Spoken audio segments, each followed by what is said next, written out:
Uh, Gwen E. Kirby. What a delight to have you here on the Podstack. I'm especially thrilled for this week's conversation, not just because I love this book. It's such a fantastic collection, but because Gwen, you are now teaching at the college where I went to school, you went to school.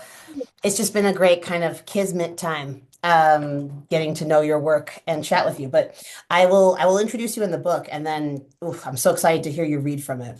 Thank you for coming on the show. The Oh, I'm so pod. excited.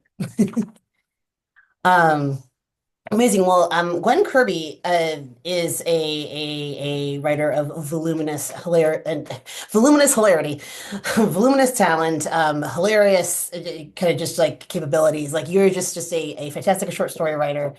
You have you've published this book, so this is your debut.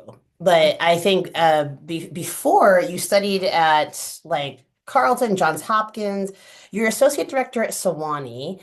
Right, where that and that entailed, tell me a little bit about what that entailed. Did you like screen applicants or did you it was like Yeah, it entailed a lot. So I was yeah, the I associate figured. director of programs and finance, which meant that my job was the budget. That wasn't my favorite part.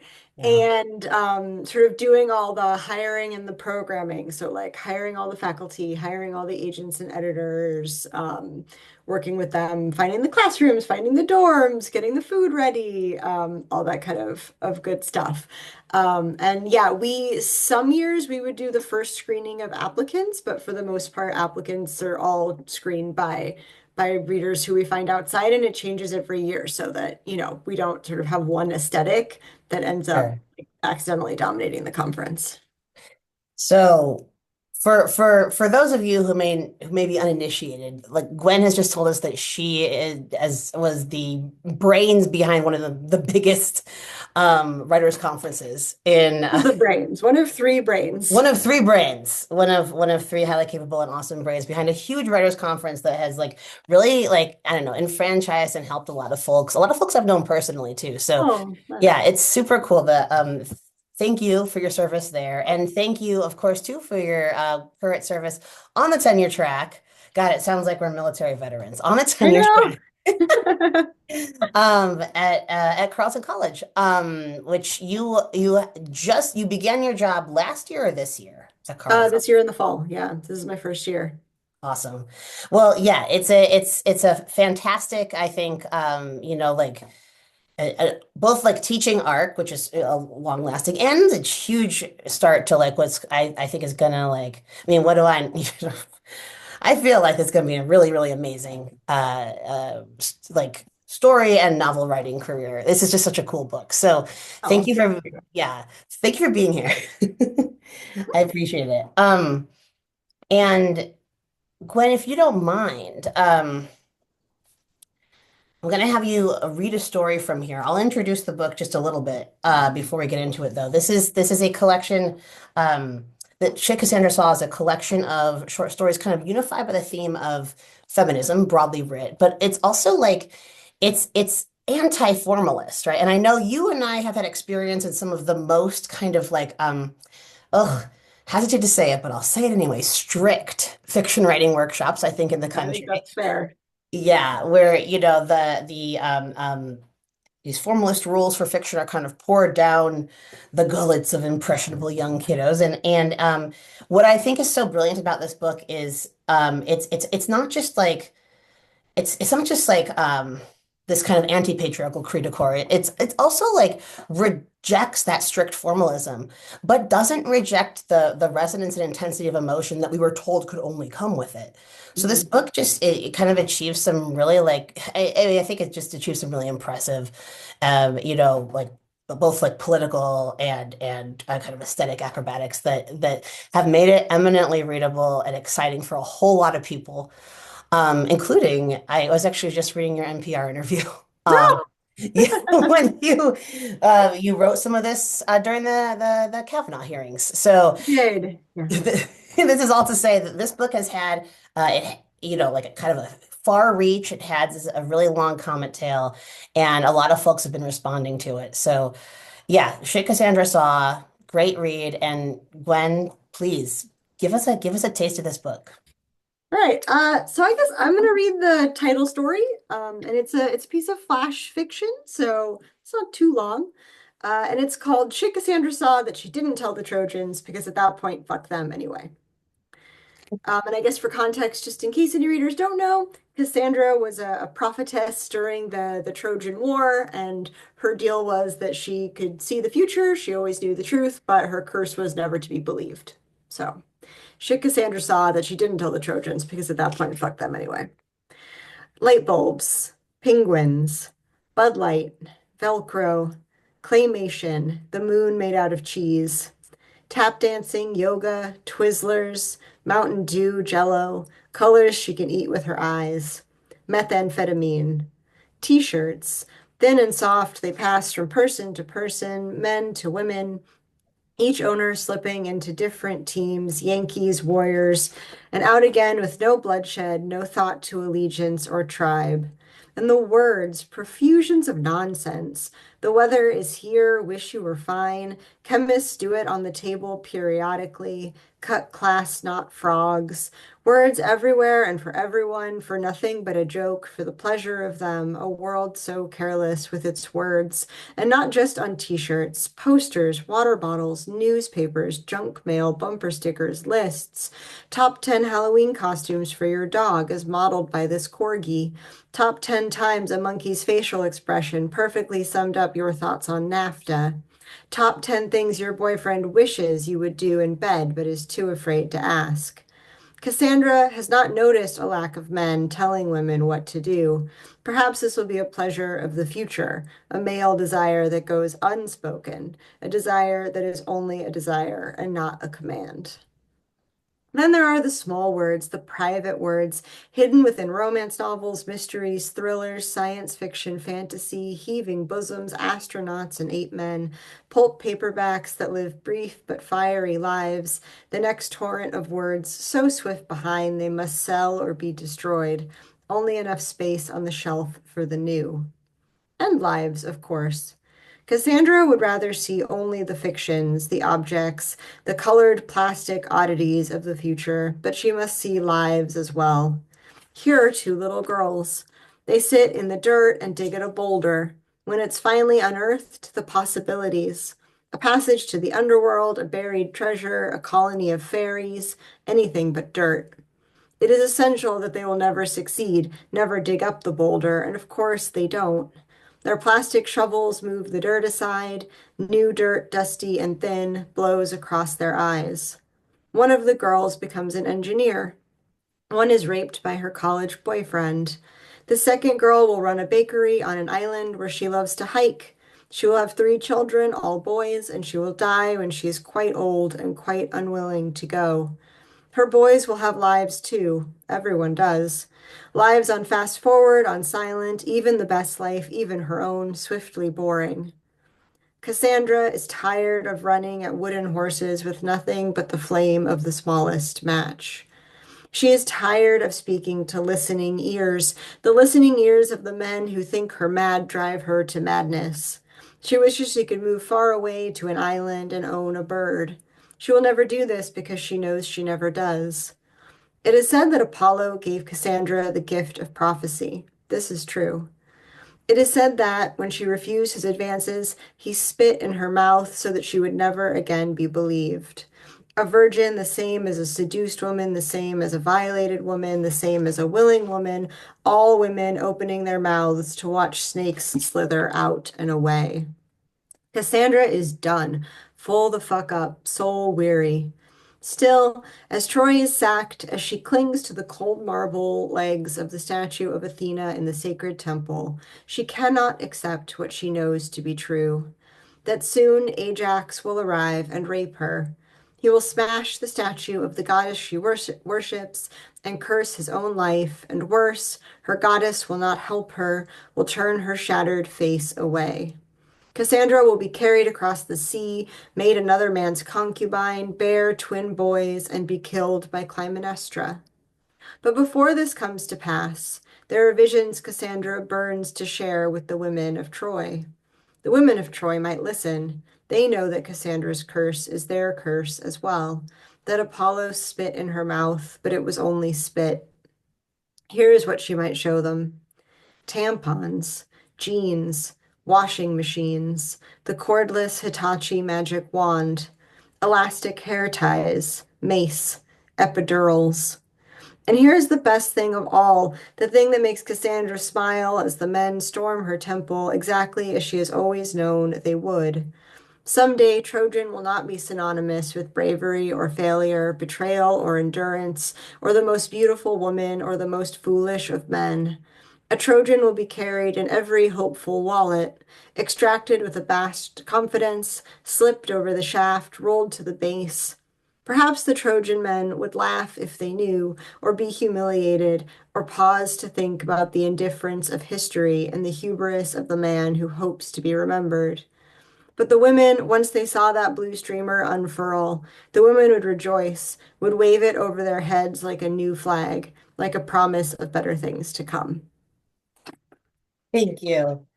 Appreciate that so much. It's you know, Gwen, I think like I think I'm certain you've gotten asked the question about like it's such a variegated collection. There are so many different types.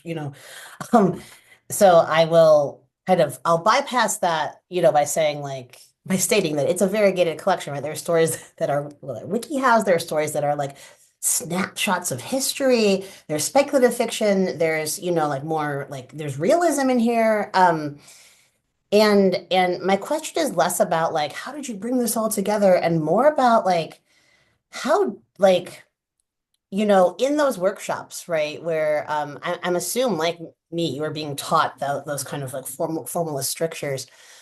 Like how did you cast those off in writing these? How did you find your way out? And I guess follow up, what relationship do you see those strictures as having with like kind of patriarchal thinking and writing methods?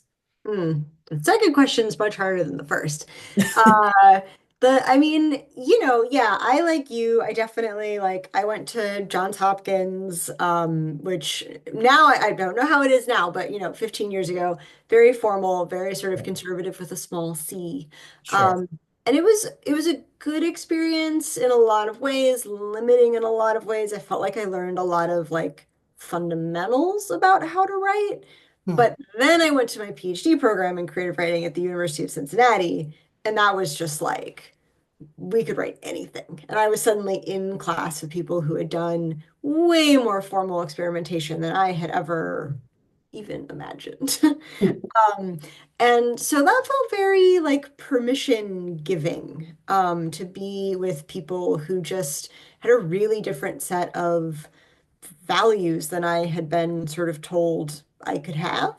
And I think the book reflects sort of both how much I appreciate the freedom that not needing to stick to formalism offers, but also honestly how much I still do love realist formalist fiction. I mean, like there are stories in the collection that are just straightforward realism from start to Yeah. finish. And I love that. I think for me, the real problem comes, and I think about this a lot as an educator, in addition to being as a writer, this idea that that is the only way to write or the only way to do something, that I find to be very limiting and very unhelpful.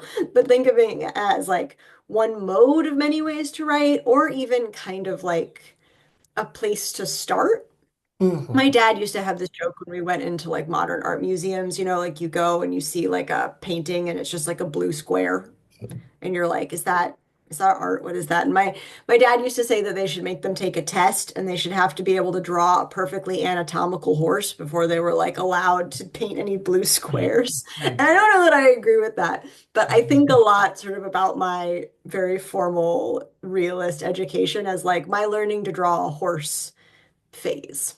And like Sure. now I know, like, okay, I want this to have the emotional impact of a horse, but this is what I'm going to do to achieve that instead. So I don't regret getting that training, but I'm really grateful that I have had a lot of encounters and experiences since that have opened my mind to the possibilities that are out there. Totally. And actually, I feel like you kind of answered both the questions in one, right? Because the idea that because I too really love the sort of the Joycean epiphany, right? The psychological Yeah. realism, right? I mean, Marcy breaks up with herself is a fantastic story, just as much as like any of the other stories in this collection. And I think that the it's the idea, right, that this story with this set of beats, right? This set of boxes to tick. That it's, if you tick all the correct boxes, it's gonna come out looking like Cathedral by Raymond Carver, right? And that is the Yeah. correct fiction. Yeah. And And I think a yeah, part of that too, and I think maybe this speaks to like what can feel patriarchal about that, is that right. I mean, I love Cathedral and I love Raymond Oh, yeah. Carver, but there's like a real muted emotionalism in Carver Yeah. and in someone like maybe Updike. And I think I did struggle for a long time with feeling free to give my characters big emotions Sure. and to sort of not feel that like if they were big emotions, they were gendered in a negative way. Like I think Marcy's a good example of that. Like I really wanted a story that kind of got at someone who was feeling a lot of big things and whose body dysmorphia was extremely big and extremely real and extremely important. And Mhm. yeah, I think a younger me would have felt a lot more uncomfortable, maybe being both that vulnerable, but also just sort of being that emotional. Like it doesn't feel like, something sexy the New Yorker would publish in 1987. Which is like not the apex of fiction, but I think sometimes you'd be forgiven for thinking that it is. Oh, I mean, yeah, I've certainly studied with folks who have felt that way, but I would say, and I have at various times in my life, like I'll give an example of one of my kind of, my oh, whatever you want to say, it, silent generation idols, not so silent. Um, yeah, I love the fiction of Philip Roth, right? Like, and I think, like Carver and Updike, there is this super like muted lapidary quality. Roth, I think, is a less of a like a pastoral writer, Yeah. but like there'd be like these obviously like these transcendent moments that John Updike is just it's incredible to read John Updike reflecting on the sky, right? Or like walking under a tree. But there'd be some of that kind of like the element of almost like muted beauty, but I really preferred Roth actually when he got to the places that you're talking about, right? When Mhm. the Portnoy's Complaint is a scurrilous, nightmarish piece of fiction. Yeah. But that moment at the end when Alexander Portnoy rips the tag off the mattress, he's like, "Oh my God, it says it's illegal to tear the tag off. I'm going to prison." And he's having this kind of meltdown that I think, um, right, like that would be maybe like a sort of like a big emotion that's negatively coded Mm. by certain post-war masters. But I so preferred Roth in that moment to yeah to well certainly to the innumerable rapey moments but like like Yes. but really even to the mutedness I would say and so I think that's an excellent point, right? The idea like it's not that this type of formalism is in any way like objectionable. It's that the idea that it everyone must write in this way and everything must sort of be like prepackaged in order to satisfy a set of criteria. That's where we're kind of starting to get into this more kind of controlling and paternalizing way of writing fiction. That's what makes it start to feel patriarchal. Yeah, for sure. My only issue with it ever is if it's given as a sort of like the apex of artistic achievement. Like if it's Right, just one of the many options that we have to tell a story successfully, right, then great. Some stories I want to tell will fit into that mode and some won't. right. Well, and then and I think that's what Cassandra does so brilliantly, right? Is like there's all this kind of hand waving when, for instance, I back when Towlin was publishing books with titles like E, and that kind of like anti-formalist out there fiction. This is even me ragging on Towlin. It's just kind of like there's a lot of like gesturing of like, what is this? What are we doing? What does this mean? What's happening? How do we categorize you? Like, and I Mm. think that Cassandra is a sort of like almost like a loving unfolding of a whole lot of different fiction ways, right? It's a hybridization, and there are stories in here that are, like cathedral-esque and also kind of more like playful, experimental, like Bender-ish, like it's really exciting to just to kind of see you at work in this for that reason, and it feels good. I'll say personally, it feels good not to be like, oh, fiction. Oh, it's just kind of like this is a really cool way of just putting stories on the page. So yeah, it's refreshing. Have you been getting a lot of folks describing your book as refreshing? I mean, I don't know. I mostly people keep their opinions to themselves, but I think the idea of it being like playful or ex I think the word accessible gets used a lot, which I always find very interesting. Sometimes I wonder if accessible is code for like your line writing is not very pretty. But Hmm. I do want it to be accessible. Like Yeah, I am not striving as a writer to put arbitrary difficulties in the path of my reader. And I I think some stories present that difficulty because they are in a form that maybe a reader needs to read a little of to learn how the form is going to work, all that kind of sure. stuff. I think that's fine, but yeah, I don't know. I really enjoy accessibility in a book, and I also just really sometimes I just think maybe I'm not a very subtle person. And I just I think my writing is somewhat frank and Yeah. upfront. And I think that quality, if the book has a refreshing quality, I think it might be lack of lack of subtlety or just perhaps my frankness. Well, and I think, I'm sorry, I kind of like chuckled at the idea that someone would say accessibility is like a coded put down, right? Because like I feel like I'm striving, like there's a way in which I'm like striving for accessibility too. And it just in terms of like the way I hear that is like, hey, I've got kind of a complicated quote unquote or contrarian idea, right? And I would love folks to access it, to Yeah. be able to like explore it. And like I think the idea of this book, right? It's not just it's so much more complex. Sorry, Roxane Gay, and then feminism is hard to execute perfectly, or like feminism is good. It's like this book is like literally the perspectives and like preferences of women are to this day like sidelined, and are elided. And I think like the way you're kind of like bringing in history to show that, the way you're showing that through points of view, both male and female, right? It's not just women who are like, excuse me, like waving their hands about being elided. It's like you show, and it's not just like the horrific man, the no, No, it's no. like complicated.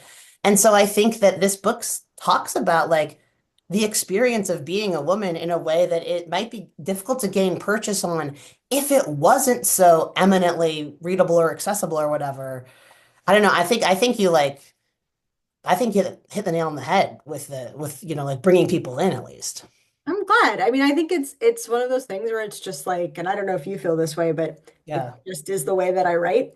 Hmm. Right? Like I think some people are prose stylists who are denser and I my prose style has always been a bit more colloquial. So Hmm. like yeah, I try to lean into that because I think it is what it is. So I'm gonna lean into it and try to do my best.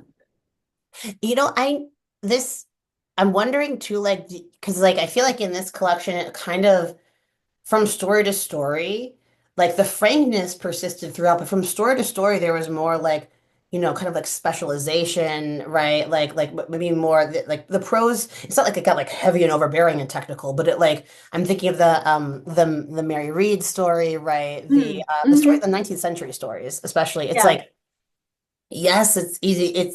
It's like delightfully easy to dive into because it's so atmospheric, but it does require, like sort of settling into the kind of the more complex world, historical world that's not our own. So, for you sure. know, And for yeah, those stories too, I am trying to use I hope not in a heavy-handed way, but like diction and, sure. and sentence structure that feels a little bit more of that moment Yeah. without it being like I really want historical fiction in my book to both like you can feel that it's historical, you can see the historical details, but no one is talking in a way that makes them feel like not like real people. Like I think when we give people in the past like a very historicized dialogue and voice, it makes them seem like they weren't real people. And Yes. so I feel like I'm constantly trying to balance that when I write historical fiction. Like, how true can I be to imitating what I imagine might be an 18th century voice versus how much am I willing to sacrifice of a feeling of these characters speaking in a way that feels immediate, like that has immediacy. Sure. Yeah, I mean, we've come full circle here because you know who emphasized immediacy, Raymond Carver. He Like, did. so Yeah. yeah, like the frankness, the directness, the immediacy. To me, I mean, these are I think only boons, right? And it's like if like I don't know, it's there's the overstory, right? There's all different, I don't know. There's Lewis I, right? There's so many different types of books that like are fastening around an idea that's like maybe a little bit contrarian or complicated, but they do, I mean, that deliver it in the way they deliver it so beautifully. And I think yours is totally one. In fact, I actually want to ask you a question about that idea. Um, namely, how underexplored it is to actually like be a woman. Um, you know? Yeah. Honestly, it's so funny. I think about that a lot. Yeah, And I think about it, I think more or differently. Like when I was writing this book, and I mean, this book took many years to write, it's which I think is not unusual of a first short story collection. It yeah, definitely shows my growth as a person over the course of it. But like never during that did I think like I am writing a feminist collection. right. Like I just thought like, well, I am a woman and I'm Mhm. just going to try to write honestly about like what it's like, right? Like that's kind of it. And like not in like a I want to show what it's like for women, but just like in a I want to show what it's like honestly for this character. And then go to another story and be like, I think this is honestly what it's like for that character. Yeah. But I think in some ways like there's such a deficit of frank discussion of Such a deficit. being a woman that like Um, that by doing that, it's like, oh my gosh, like this is so explicitly feminist. And it's like maybe we should be worried that just having a book that attempts to frankly discuss the experiences of like half the people on the planet is like so feminist. I mean, like, I guess it is in the idea that like women are equal to men, but I don't know. It has been odd. I feel like I have been surprised by how much that sort of has been a locus of discussion around the book, not because I don't proclaim myself to be a feminist. I do. I know maybe we're going to get into that, but just because just literally the act of being a woman writing about women is like, you have to talk about it. Right. And like, I don't think there are yeah. dude authors being like, man, so you're a dude who writes about dudes. Like, that's fascinating. Like, why would you do that? Like, I don't think anyone's asking them that. Well, well, this is reminding me of this like I was reading this Mary Gateskill essay where she was talking about actually teaching creative writing, and one of her students, she was like describing the experience of like hugging someone, right? There's these two characters hugging in his story, and she was like, it's a bit flat, right? Like, can you tell maybe could you have your protagonist tell based on how, the person he's hugging is reacting, what's going on in her head? He can be Mm, guessed, right? Is she relenting? Is she nervous and tense? Is she this, the, right. and then the kid goes, "What are you talking about? I've never gotten that from a hug. What are you talking? How do you?" I know, right? And she was like, "Oh my God, like." How Wow. alienated are you from your body? Yeah, and so I Yeah. think that's kind of what comes up for me is it's like there's so much sort of like head fuckery for lack of a better term of like Yeah. this is feminist. What does that mean? What's going on? What's the fourth way? Who are you? What's Yeah. happening? And we're not talking about like actual just it's just like it is just female embodiment. And there is literally to this day, there remains a double standard, right? Like if you or I were to be like, all right, let's write the female Portnoy's complaint, well, right? Like, I mean, looking at you, Kathy Acker, looking at you, Hailey, but like people have done it, but like it's like there remains a kind of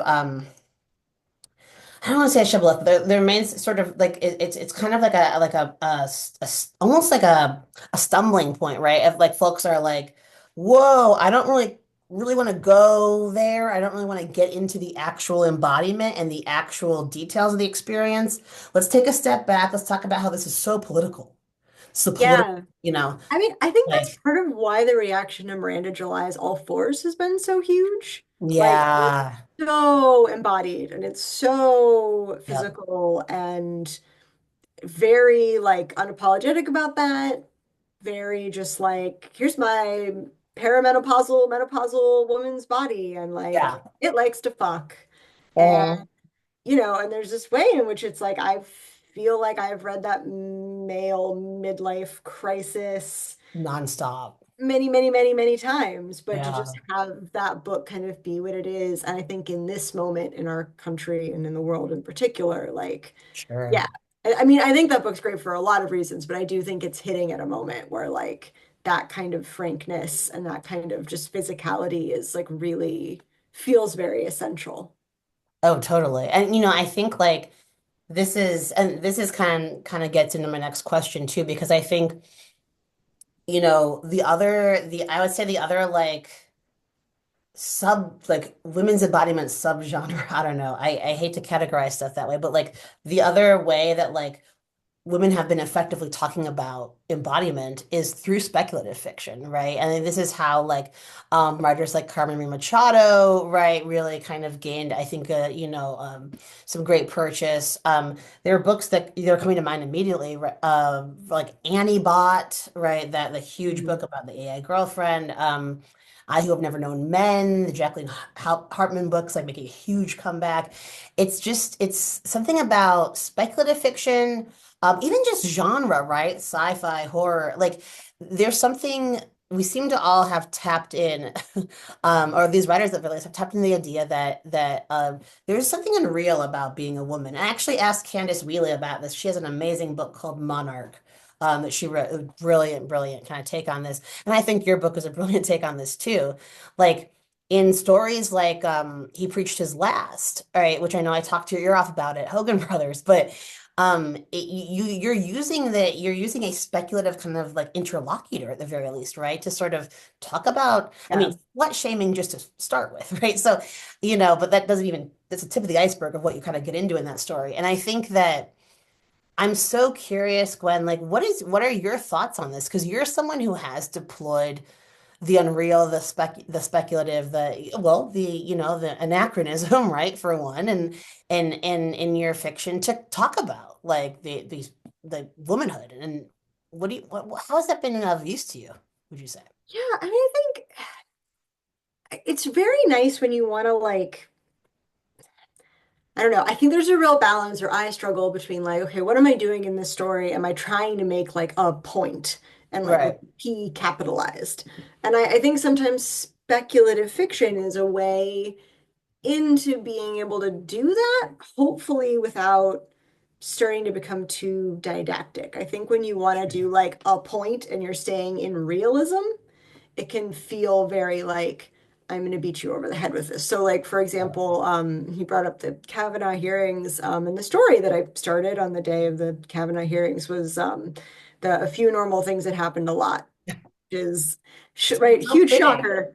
I mean, Yeah. which is a story literally about like women being harassed and like turning into radioactive cockroaches or like having fangs or like having all of these sort of, elements that protect them from men. Um, and like I think there's like you could write a realist version of that story, but it would be quite depressing. Sure. Well, but then hear me out. This is my thesis. I think that we handle it as almost a realist coda to that, right? Like, Yeah, it is. I mean, it's kind of sad. I feel like we handle it is a little bit for me, like it's like those girls being introduced to the things that they will experience over and over and over again in A Few Normal Things That Happen a lot, but I feel like we handle it as almost like I don't know, like my hope for women learning young that they don't have to take that bullshit. Sure. And also like I think there's a real difference in feeling in that one of women's community. That like Mhm. these women are going through it together, that because they're all together, they can kind of murder him at the end. I mean, they don't exactly, but like Right. yeah. Though I'm very interested in that idea of community in general. I mean, I think one of the things that I wanted from A Few Normal Things That Happen a Lot is that it's very choral. Like it's a lot of Yeah. different women and they start interacting and they're sharing their Yeah. experiences and then more of them become radioactive cockroaches. But yeah, I think too, like if we're going back to like why use speculative for this kind of thing, is that it does just help like give me the emotional distance from Mm. the thing I'm writing about to be able to enjoy writing about it, to make it Yeah. fun. I mean, I'm just not, I don't like reading, like when I see a blurb and it's like, this book will devastate you. You will never want to live again after reading, Uh, and like that's awesome. And I love many people who you. write those things, and I love many people who love reading those things. That's not really my favorite, and that's not what I want to write, right? Right. So I like, but I'm here and I'm like, okay, I want to write about rape culture. Yeah. What's my way of doing that so that it's kind of also funny and it's also weird and it's also whatever? And like for me, speculative fiction is very much one of the ways that I'm able to do that because like Yeah. I take slut shaming, except it's a ghost from the 1700s who's Oh, doing it, who's kind of comical, right? Like yes. and Totally. I kind of fell in love with him, even though if he'd been embodied by a dude in the year of like 2020, I would have been like, fuck that dude. Yeah, that's But like yep. as an Great anachronistic point. ghost, it's fun. It has a little bit of distance, and I really like Right. being able to play with distance. And I think it's kind of the Yes. same for using historical fiction, for all of those modes. It really just kind of helps me have that tackle subjects that I find challenging, that I find upsetting, but in a mode of formal experimentation or comedy or whatever that I find to be really like enriching and fun for me, I guess. And I mean, like I feel like this is thought-provoking for me so much right now because I feel like I'm here for I'm very much here for the devastating My Dark Vanessa. Totally, give me Blue Angel, give me all of it. But then I'm also like, there comes a time when I'm like, whoa, okay, I'm burned out, Mm. right? But I don't want to turn to, right, just like polemical, kind of like sort of like again the kind of like devastating political rhetoric around this, right? It's like I've read this it's the realism feels close to the bone, right? Because it can't help but feel close to the bone.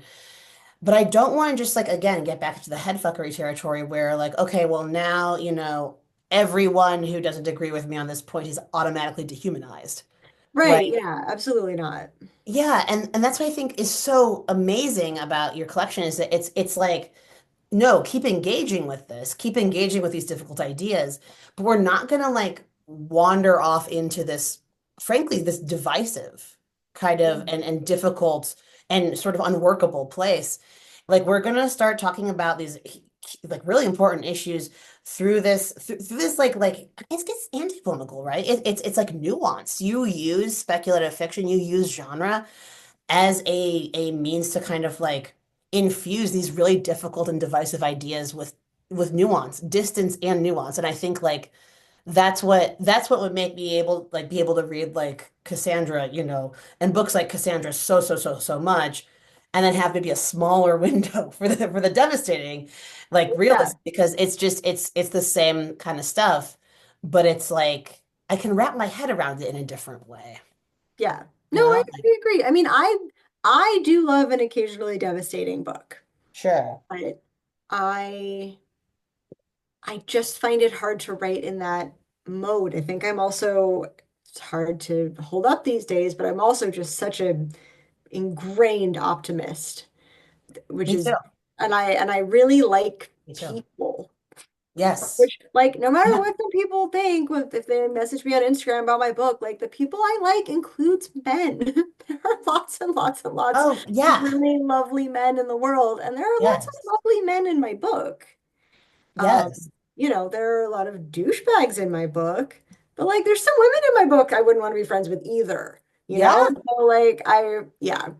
But I don't ever want it to be polemical. And I think that I think for me that always just comes back to like I think if you're genuinely focusing on character and you're genuinely interested in complexity of character, you are not immune from polemicism, but I think it's a good safety rail. That like if you genuinely are believing all the people you're writing about are three-dimensional, nothing will ever be simple. Uh, that man, please write that on the board. Fiction class. That's like the thing to grasp, right? Because it's like that's the thing about the devastating novel is, like beautifully executed, right? But you do have to not kind of veer onto those the kind of like I don't know, the black and white rails, Yeah. right? Like it's like this is how we have Pablo Neruda writing a poem about raping a woman and then being it's just like this dehumanization was so easy for him in life and so easy for him in the poem, Yeah. right? And so then, but and of course, right? Like it is also so easy to write a book where it's like, oh, men are garbage, right? Or like Yeah. whatever. Yeah, and I think that if you are in a place where, say, for instance, you can't even access the humanity of Ron DeSantis, right? Who is human, Yeah. then you're going to be in a sad, hard place. And I think that's why, yeah, I think that's why your book and in your writing here is so key. Um, but I don't know. It's hard not to veer away from the like, can we be optimistic? Should we be optimistic question or point? So that's kind of where I want to take the next question, if you don't mind. Yeah. Yeah. Because I know that like being a woman and writing about being a woman, and again, having obviously you and I are both feminists, we identify as such, but even just being in a place where feminism as kind of a political cudgel, right? An ideational cudgel, right? Being applied to you is can be kind of an antagonistic thing that's happening Oh as yeah. opposed to just like I'm a feminist, like I believe in equal. Why is that an Yeah. issue? Yeah. That is difficult in our current climate, right?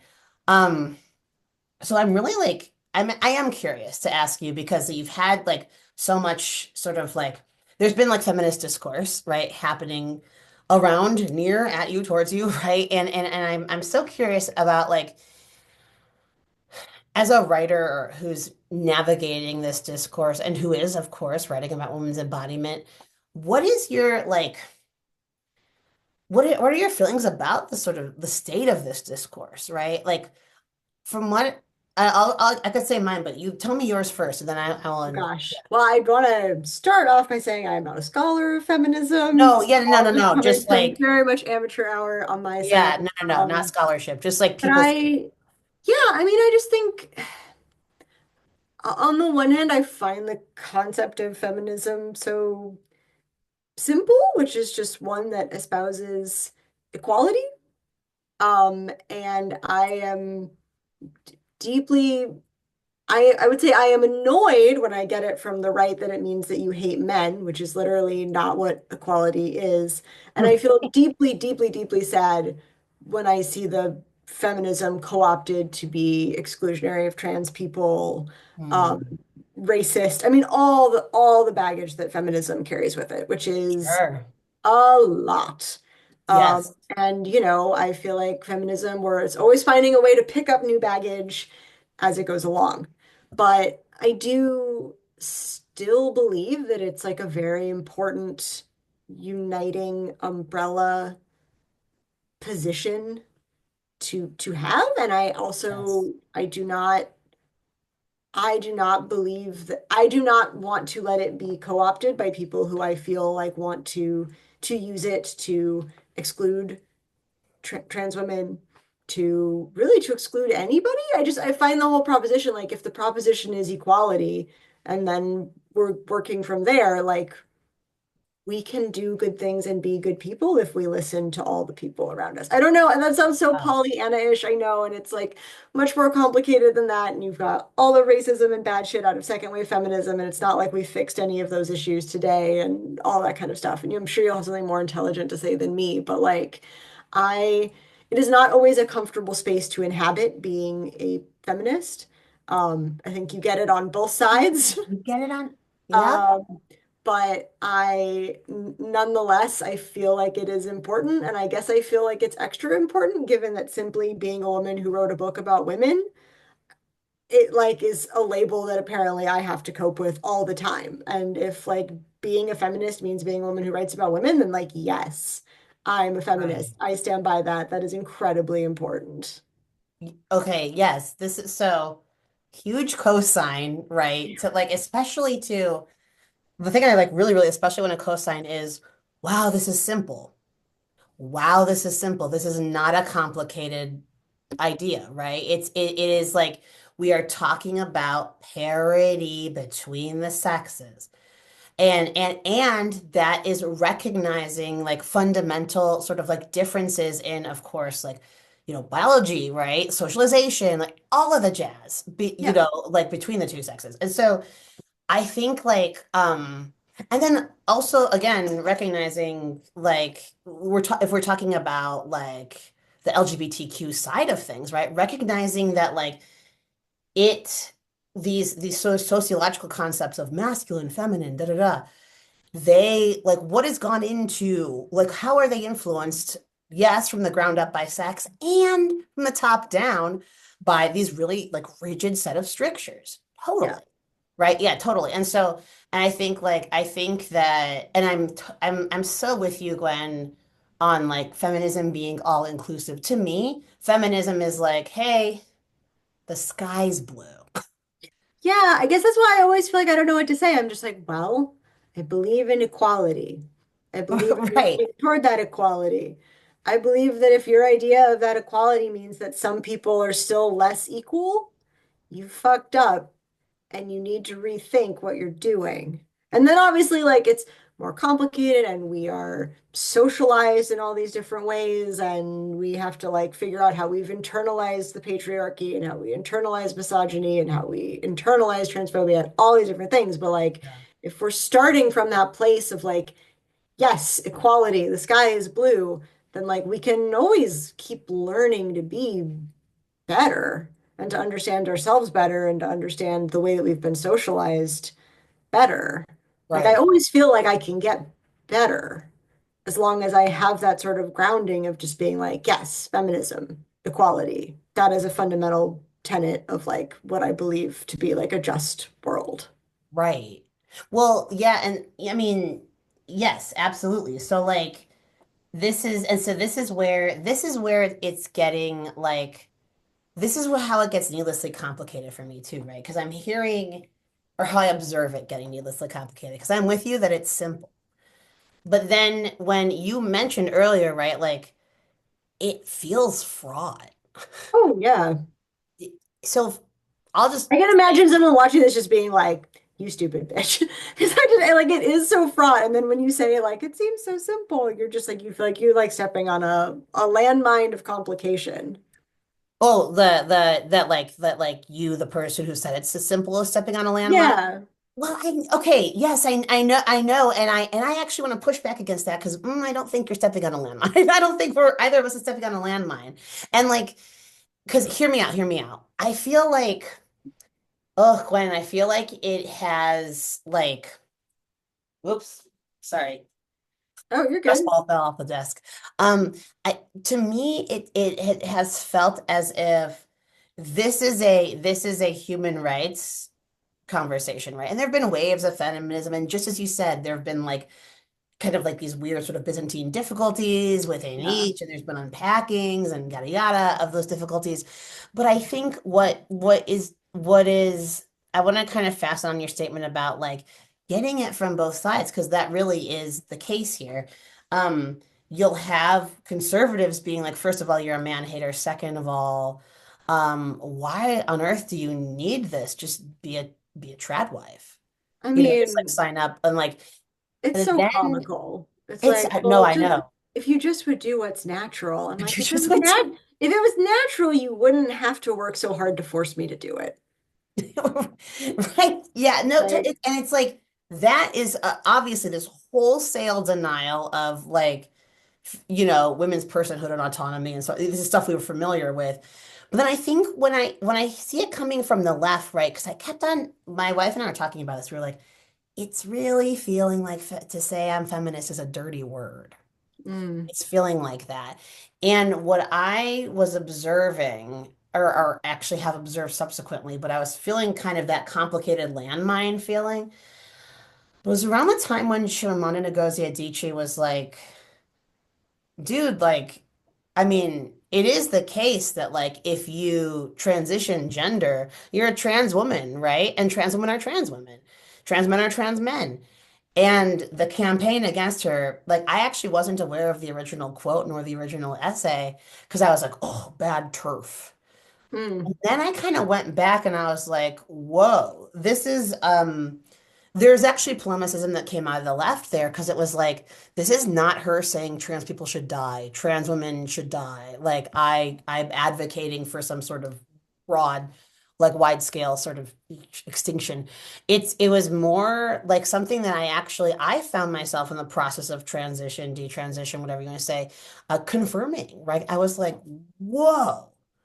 Like literally bodily, I'm not. Like the whole point of being a trans man is you're a fucking trans man. First you mm, weren't a man and then you transitioned to a man. So the only reason I bring this up is because it felt like that response to her, what she said, carried vitriol. mm, That to me was like, and this is different, right, from someone saying, hey, you're not allowed to be gender nonconforming. You're not allowed to modify your body. You're not allowed to like, like change your name, right? And right. like sort of like reject this socialization that is not felt normal for you, right? Mm, Or good for you. This is kind of like she's getting some flack here. And so that's when I was like, these two terms emerge for me. It's like, wow, you are gonna get called over here, you're a man hater, you're a man eater, you're a bitch. Over here, you are a turf, you're a Nazi, you're a bigot. And there it started to feel, again, of course, right? We're talking about extremes. We are not talking about well, everyone. but I mean, if you're on the internet, it's like those things are very present, They're coming they're totally. coming at you. Totally. And actually important distinction, right? Because like if we're just walking down the street or we're talking with friends or meeting someone new, it's less likely to have that. Yeah. I feel Yeah, it's much less fraught. It feels very fraught on the internet. so much less fraught. And so this is my long-winded way of saying like that's what's felt challenging. This is why saying, "Hey, I'm a feminist" has felt like a dirty word because there's almost like an association. People are thinking automatically, oh, you're a feminist. What's your position on this? What's your position on men? What's your position on, transgender identities? And it becomes a baggage laden label when it began as a simple, like, sort of statement of like what's I think fundamentally true is that there should be parity between the sexes. There should be equality between the Yeah. sexes, right? Yeah. And I mean, those are not always the most fun conversations to have, but like I am happy to have them. Yeah. Like someone is like, "Oh, you're a feminist." So like, do you think trans women aren't women? Like, no, I do not think that. I think trans Right. women are women, and I think they are welcome in the movement. And I guess I just think of feminism as like, why are you trying to gatekeep feminism? Like, Yeah. why would we not just allow anyone to join our cause who believes that they want to be a part of our cause? Like, I just don't. Why are we trying to create equality by trying to like really firmly firm up all these boxes that are exactly the boxes that we are trapped in and that are oppressing us? Like, why Really. would that be the way that we are expending our energy? I don't understand that. Well, and actually that kind of ties into my next question because I think your collection does such a good job, right, of like if we're talking about like capital T, thesis, capital P points, right? Like I think um I'm sure you didn't sit down and say like I'm going to argue for these points, right? But your collection does such a great job of like introducing the idea of gender nonconformity, right? Like throughout history. I'm thinking of the Boudica story. I'm thinking of the Mary Read story, the female pirate. Like, and the idea that you're absolutely right. One, and this is where the tensions with like second wave and third wave, those tensions really came in, is you had to look like Gloria Steinem to be, Mm. and be doing and moving through the world the way she was moving, like to be called a feminist. So now with everyone, but with the kind of the broader movement, it was very heterosexual, very white, so on Oh and yeah. so forth.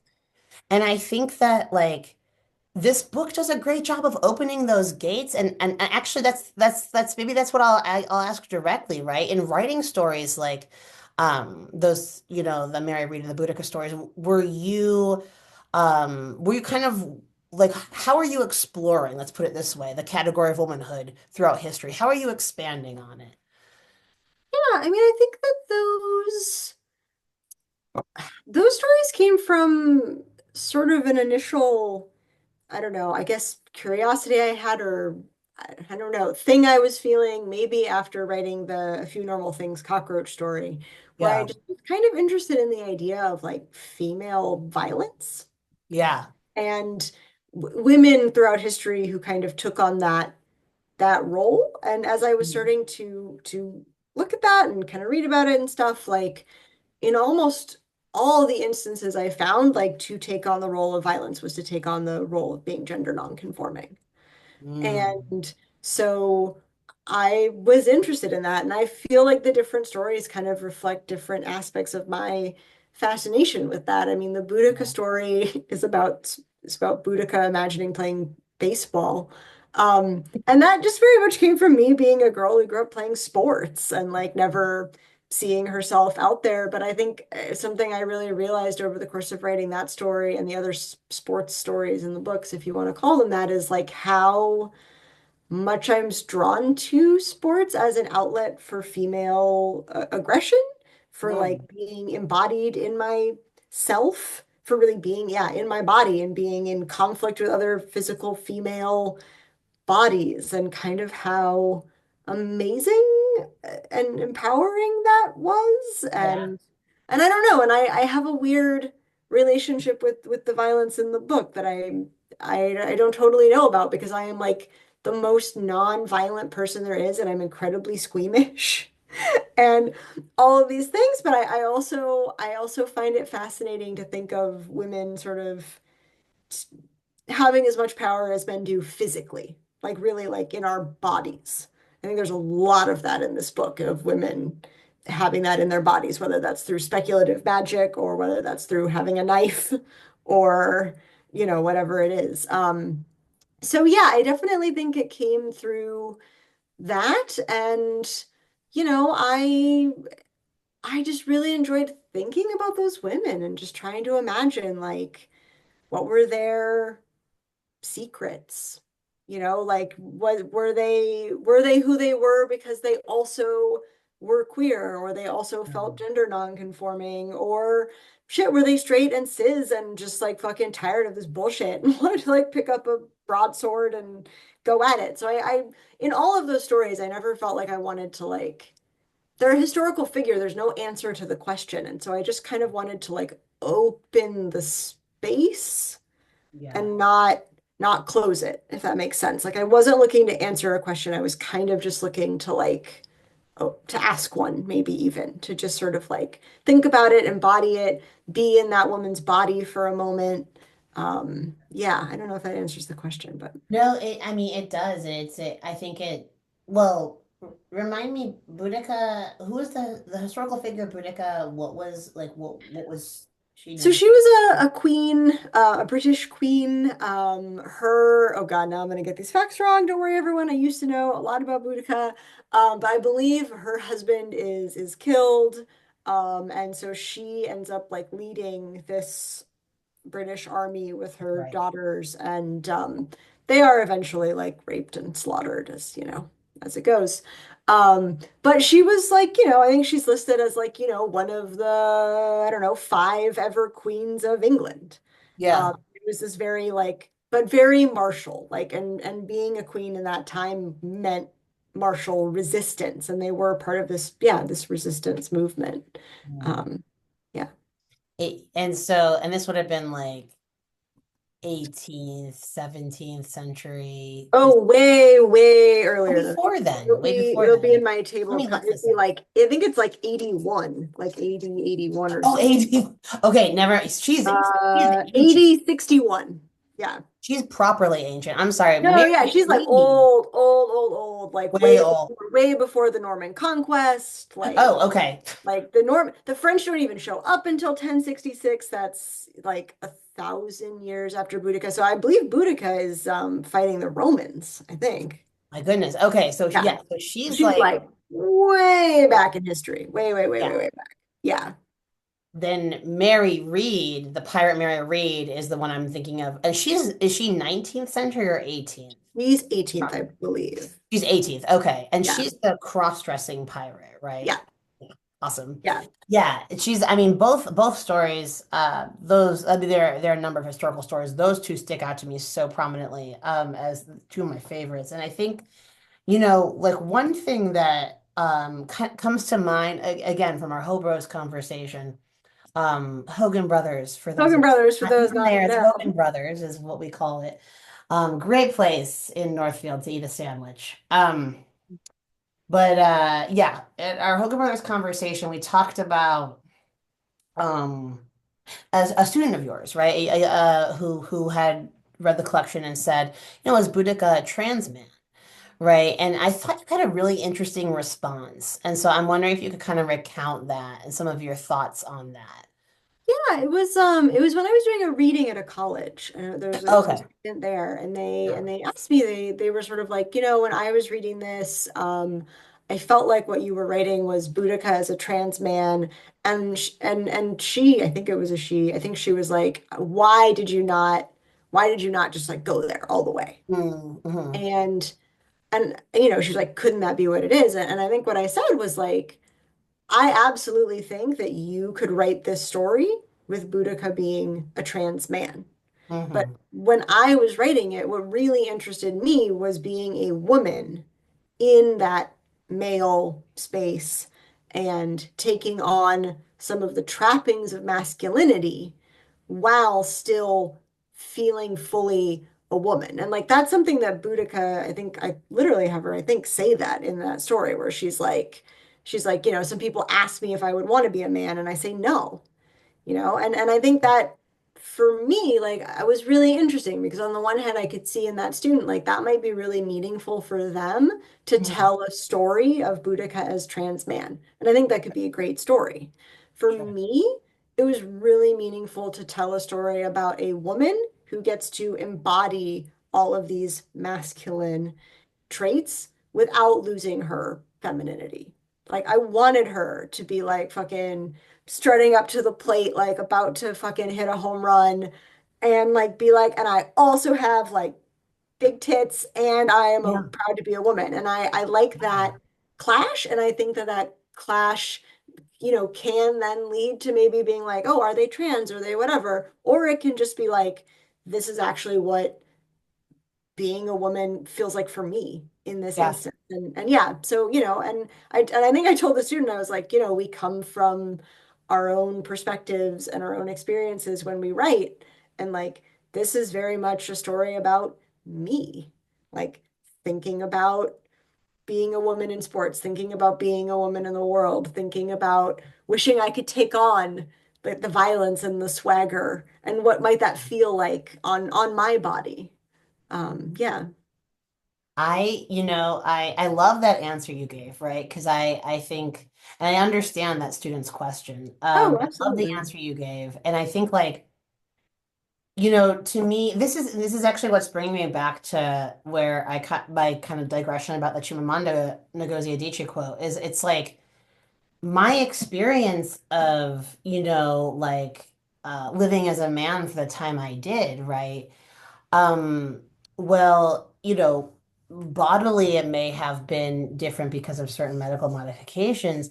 It's just I never wanted to. I understand that there are folks who do. I never wanted to lose sight of the fact that like this condition arose from maybe tension with female embodiment and certain aspects of, like, let's be real, female socialization, right? Mm. It is a real thing. Where else does gender come from other than Yeah. social, realm? And so like that's when like I read the Boudica story, I was like, how cool, right? Like that, you can just I don't know, like we can hold the tension here, right? What if Mhm. it's just the case, right?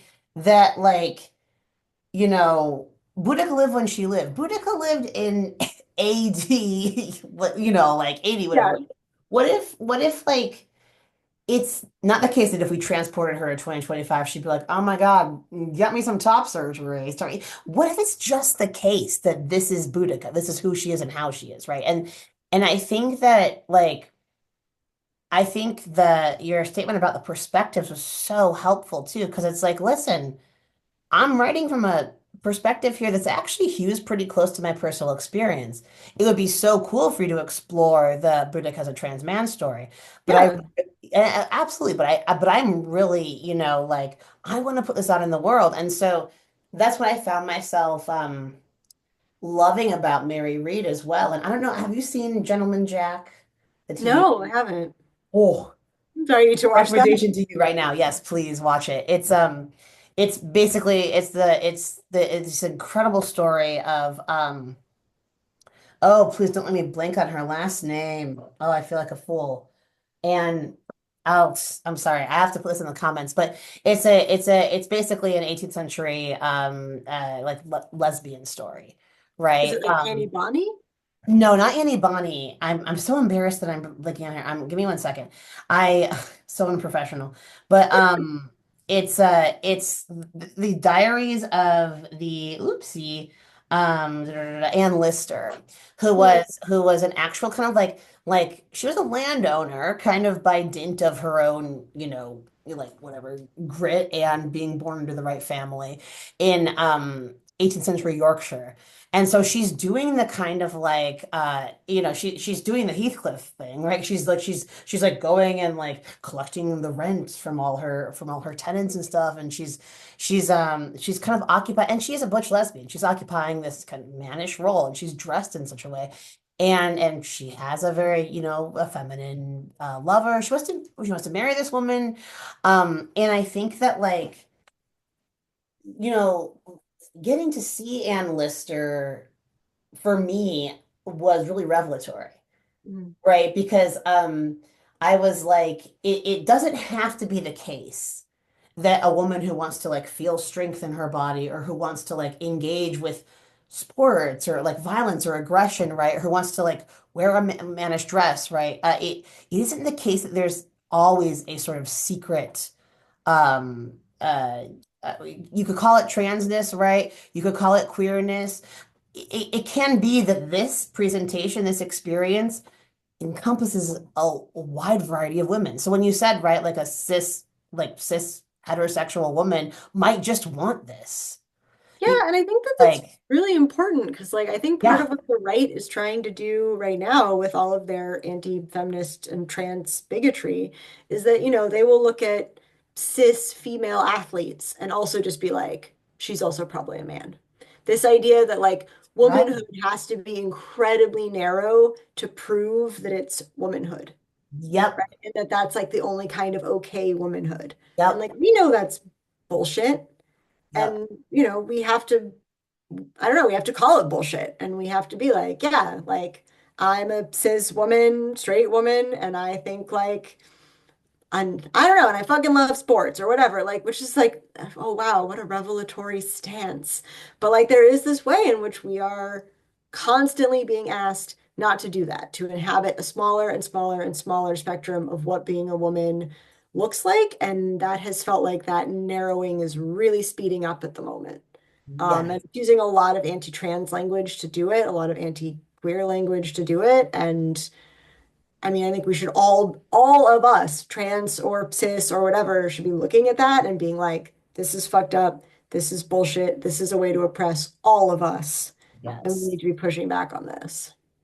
I think like I think it's so I almost wanted to like be like, no, don't say don't mock yourself with the what a revelatory stance because it's that Oh, it's same not. Like that's thing. why I want to be like, it's important, but I don't want it to even be revel. Like I don't want to even I like give know. them the credit of calling it Calling it revelatory. revelatory. I Right. totally hear you.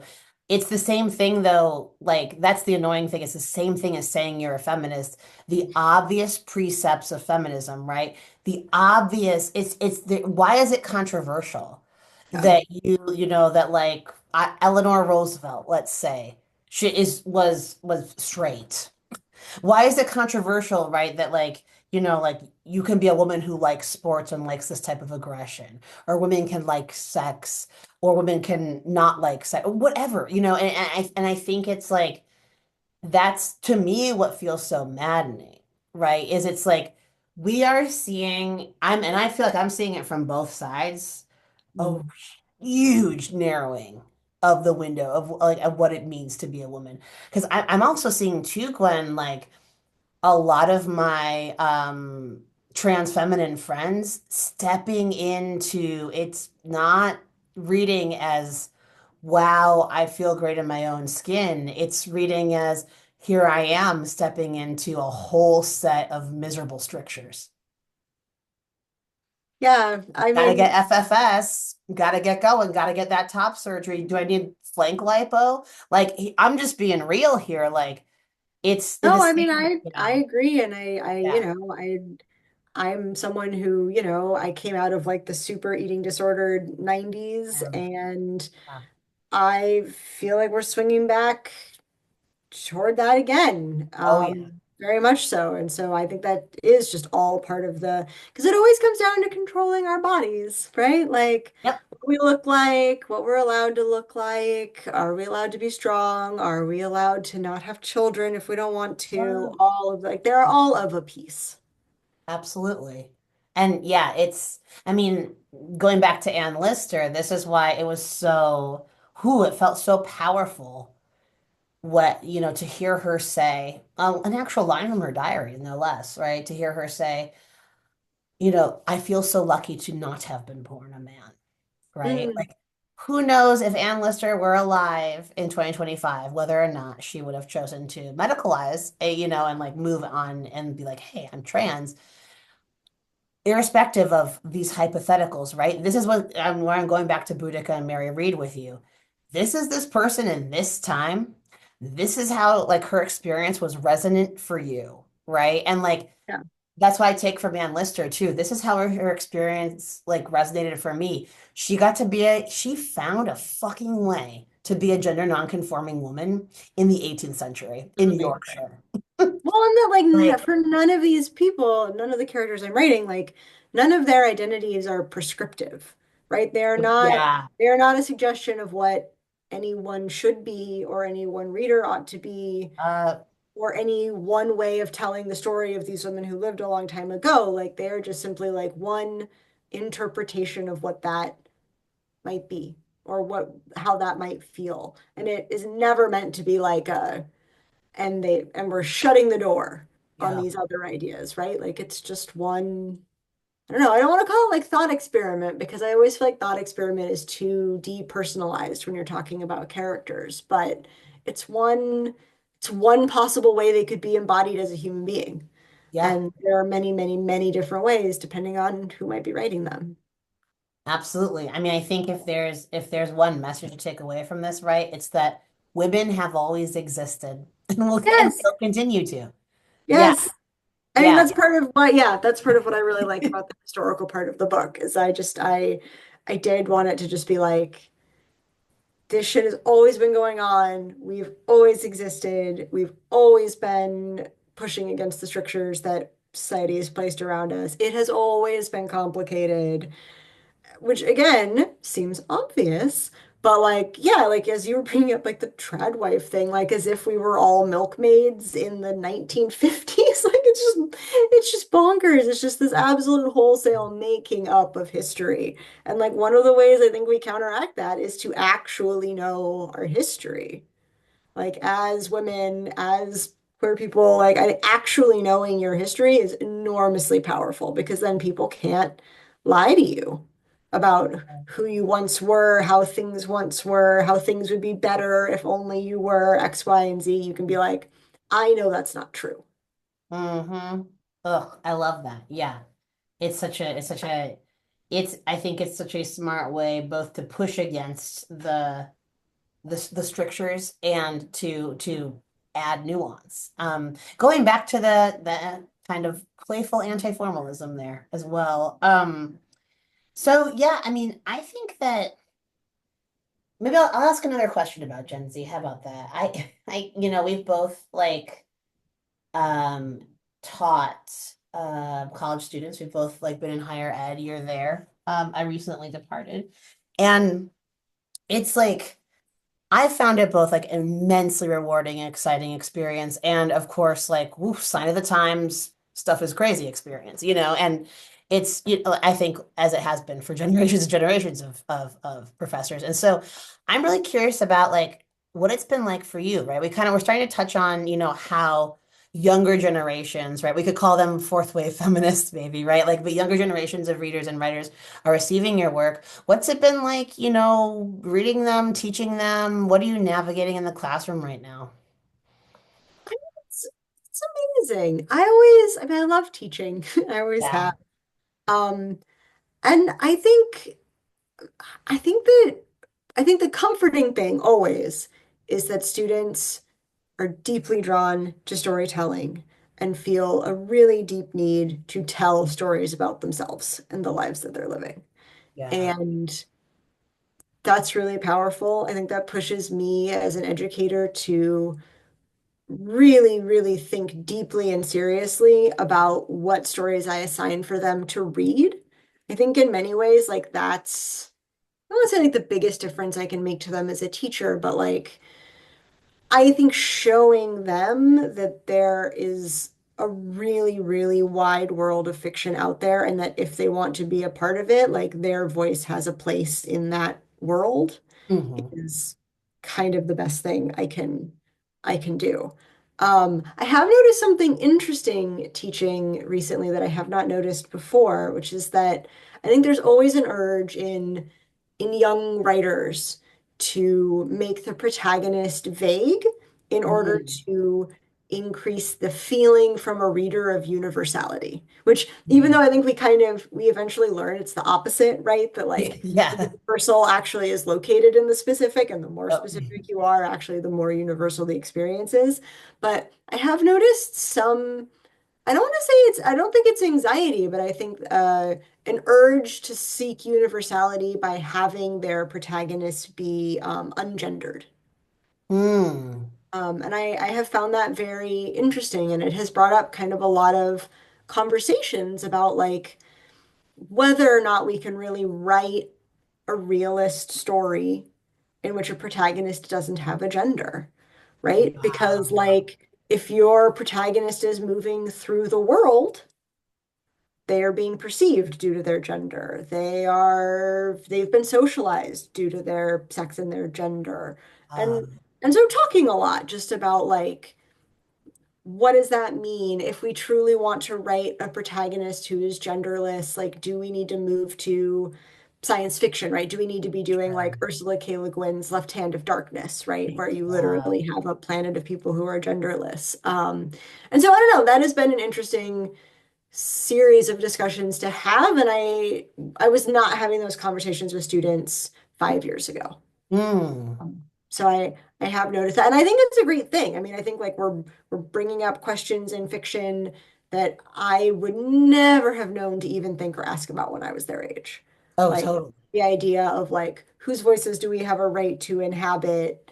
What might it mean to write a character who doesn't have a gender? What does it mean for something to feel universal? Like all of these questions are really cool and really important.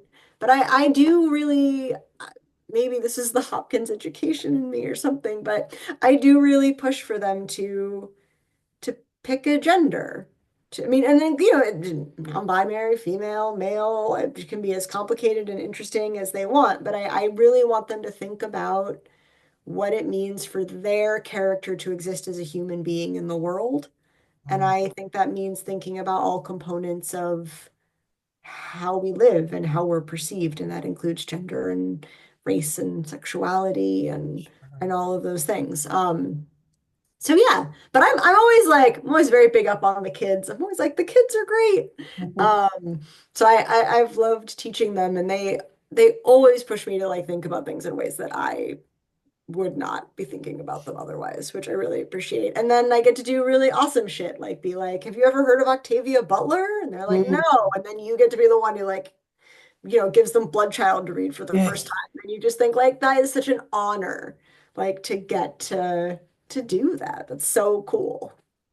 Yeah. I mean, I definitely feel the same. And I think like particularly like, with like students as interlocutors pushing you to either like explore new realms in your own fiction or I think ask like really fundamental questions, right? That you and Yeah, I would never I would have been prompted to ask it, right? Like never. And it actually has me thinking, right? Like what like fiction and embodiment. And I'm inclined to agree with you. I'm like, hold on. Fiction is about social relationships, in it's about a lot of things, but social relationships it comprise a huge portion of huge part of it. And identity. Who and am I? and identity. How am I going to be? How am I going to change? Like, is the Exactly. bedrocks of fiction. The bedrocks. And so, I don't think I've articulated this before, but like you do have to, you can't circumvent embodiment. Hmm. You Yeah, can't I've been thinking about it like, a lot because I mean, again, I've been having these conversations, and I'm yeah, like, well, perhaps there is a speculative lens we could use. right. Perhaps there's a way, right, that if what you're interested in doing is writing a gender or genderless protagonist, we can do that. But that needs to be an intention of the story and not Mm, something that the story is simply eliding, right? totally. And so Totally. yeah, thinking about that and being like, yeah, but if we are engaged in what is otherwise realist fiction, can we do that without embodiment, without identity? And I don't think that we can, simply because I just don't think that it is if we're talking about realism, it is not what it realistically means to move through the world. Um, Yeah. yeah. And just as you've been saying, back to the huge utility of speculative fiction, right? And like the Yeah, game. absolutely. That there Yeah. are like, and that's something I always try to emphasize, like there are many, many, many modes of storytelling. Like you have options. Yeah. Telling me you want to write this way, but you want to skip this question, then I think we're running into a problem. But I think too, like, that gets like if because this is what I found too in teaching, it's like, okay, rather than do the circumvention, right? Actually, like the kind of I don't know, the sort of the stumbling point you're having here, if you just let yourself stumble a little, it's gonna get to an even more interesting question, Yeah, right? I Yeah. agree. I mean, I think Yeah. when we don't specify or when we elide or when we kind of try not to engage with something, we're Uh, only limiting ourselves as writers. We're only making the ground that we're tilling less fertile, if you will, right? And I will. think that we lose the interesting discussion, really, that I think in many ways that student maybe wants to have about gender, right? But Totally. by removing it from the story, we're getting rid of our opportunity to actually do the interesting thinking that I think that student really wants to do in the story. And so there is that kind of like push and pull of being like, I'm pushing you to do something you think you don't want, but I think actually you're trying not to do it because you care a lot about it. And that's Totally. why it needs to be in the piece that you're working on. Totally. That's why it's like almost it's like the centerpiece, right? Yeah. I Yeah. had this exact same issue with with some students kind of like with elision too. But I'm wondering, I'm curious, this is the last question I'll ask about this, but you said this wasn't happening 5 years ago, but it is now. Like, what do you attribute the shift to? Well, and I don't want to oversimplify things at all, but I have moved from a I think more conservative Southern college Mm-hmm. to a very liberal college in Minnesota. So Yeah. I have to imagine that that perhaps accounts for the time frame of the shift. But Mm, I do just think like, if you had asked me when I was at Carleton, like, what do I think about being non-binary? I feel embarrassed to say that I don't know that 18-year-old me would have been able to tell you what that meant, I wouldn't have. right? Not at all. And that is not the case now. Yeah. And so I think, if we're asking like what the change has been over 20 years, I just think like our education, our vocabulary, the world that we live in is massively expanded in terms of our awareness of all of those things. Sure. And I also think that has sped up probably for sure in the last 10 years. And my own personal circumstances have really changed in the last five, where I think I am getting a student body that is even more. And I mean, I want to be clear, there were many students at the previous institution I was teaching who thought about those questions all the time, and they were very central to them. And I don't want to like overly simplify that student group, which, was a very interesting and awesome student group. But certainly Carleton is a very liberal arts Right. school with students who are thinking really hard about these things, and that's moving over into their fiction writing as it should. Totally. Well, yeah, I mean, I guess, I guess my last question, right? I think it would be, I think it would apply, to both the Carleton cohorts and your previous cohorts in the South, right? Like young writers in general. I'm assuming they have been coming to you and being like, Gwen, how'd you do it? We love your book, right? You're teaching us. We love your class. Like, and these are questions that, I was getting a lot. I still get a lot from like writers who are kind of like, how did you break Yeah, in? And I think that, they would, or because I know there's some younger listeners here too. And I think they would really benefit from hearing like any piece of advice, or whether it doesn't even need to be like practical material, but like anything that kind of helped you along the way, thinking through your themes, writing, work that's really resonated with a lot of people. I think yeah, that would really, really be exciting for some of the yeah. younger. Well, yeah, I mean, I guess I would say I could start off with a piece of advice from a teacher we shared, Greg Smith, um, Oh, who great. who long ago in his office told me to expect nothing but rejection until I was at least 30. Which at the time I was 21, so I mean he could have said to respect rejection until I was dead. I thought Dude, 30 was so far in my future. Um, but the lesson Mhm. that I took from that, and something I really, really try to tell my students, is that like fiction is an art that rewards patience. Mm. Like Mhm. it's really hard to come out of, I think, high school and college where like reward and achievement are so tangible and immediate. Sure. Go into a profession like being a writer where for a long time, longer for some than for others, there aren't going to be a lot of like external rewards, Mm. right? Like that it is just going to be you doing it because it's what you want to do with no guarantee that you are ever going to be published.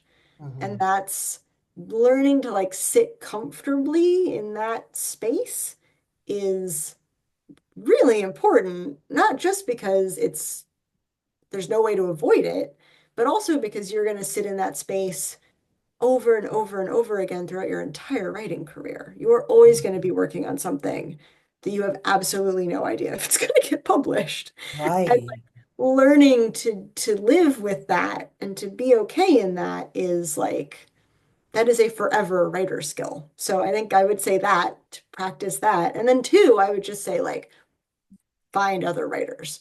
Like that was, I tell my students this, but like when I left Carleton, I moved to Buenos Aires for a couple of years and I would just post on Craigslist. This was back in the day.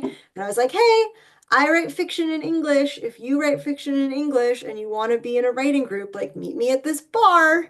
And like I met a lot of probably alcoholics who wanted to maybe be writers, but mostly wanted to drink. But very slowly, I met, writers, and we made a little group, and we shared, and we were accountable to each other. And then that Oh, group fell apart. And then I started another one, and yeah. here I am 20 years later, and I have a writing group, and it's one of 8 bazillion. Um, Mm, because writing is slow and lonely, and you got to find people. I think our instinct sometimes is to want to find writers who are ahead of us in the game because we think they can help us. But I think a lot of times the most help we can get is from people who are kind of where we are or one step ahead. sure. Like, it's no help to talk to someone who's published 5 books if you're just starting. Like, Right. their experience is so far away from yours. Like, it's interesting to hear. Hmm. Like, when I was in my MFA and I asked Alice McDermott, how did she get her agent? She was like, well, my professor like sent my pages to his agent in New York and then he signed me and it was all like the good old boys club and like I don't none of that was helpful to me, right? It Sure. wasn't going to happen to me. And I can tell my students my stories of how I got an agent and that's not going to be helpful to them either. Mm, But like someone who just got their first story published in a journal, they're going to help you be able to figure out how to get your first story published in a journal. And someone who just got an agent, they're going to be able to help you figure out how to get an agent. So, like, really investing in the community of writers who is where you are at and not feeling like, oh, it's not worth it if they're not 8 steps ahead of me, if they're not famous, if they don't have like something that's fancy. sure. Um, I don't know. I don't know if either of those are helpful, but like writing groups and like be patient, kids, because Yeah. it's slow and that includes when you're successful young, which I was not. But even for people who are, there's a lot of downtime between books. I think those are immensely helpful. And I think like the only thing like I wanna even add to the patience thing because the patience thing speaks to me, especially the community is like so yes, so deeply valuable. The patience thing speaks to me as someone who took a minute to kind of like figure out my themes, right? Like figure out like, oh my God, like, I'm proud of the books I've published, of course, but it took me a second to be like, oh, like each of these is different. And oh, the way I kind of make it through the time between books is by focusing on things that are totally fascinating to me Yeah. and like endlessly, like, I want to puzzle apart. I'm not writing to please other people. And so, because at first it was really about external validation. And I think that's where just, you said it so well, that's where that kind of like that impatience comes in. Because Yeah. kids are used to being like, okay, and I got an A. Okay, and I got a Yeah, this. exactly. I And got it's an immediate. A. I got into the next I got into the thing. next I school. got Yeah, into college. I got yeah, whatever. And yeah, you have to kind of figure out like, okay, I'm not now doing this for that. Why am I doing this? exactly. Why am I doing this? And it ends up needing to be about you and what you find interesting, and Yeah. what compels you. And so, yeah, I think that this is a great example of that. Glenn, thank you so much for coming on the Podstack. It Thank was you. such a pleasure. It was a delight having you. Everyone, please read this book. Buy and read this book. No, thumbs up. Incorrect, Zoom. Wow, Thumbs up. Zoom, what a hater. What a hater. What a hater. Why you gotta be like that? Zoom. Um, yeah, Ah, Zoom is like trying to get us to dive into tradwifer, I guess. No, you just kidding. know, Zoom hates feminism. You heard it here first. You heard it, yeah, you heard it from us. But and then the note I want to leave everyone on, and I'll link this in the Substack post, but Gwen has a fantastic one of the stories from this collection, one of my favorites. Midwestern girls that tired of appearing in your short stories, which I think like totally really encapsulates so much of what we've been talking about, from the formalism to the embodiment, just everything. Is in Guernica. It's actually so that's how I first found you, and I was like, "What, Carlton?" And it's a great story. I'll be sure to link to it. Please read it if you haven't already. And then if you like it, if you like this conversation, please buy the book. Thank you, Gwen. Yeah, thank you so much.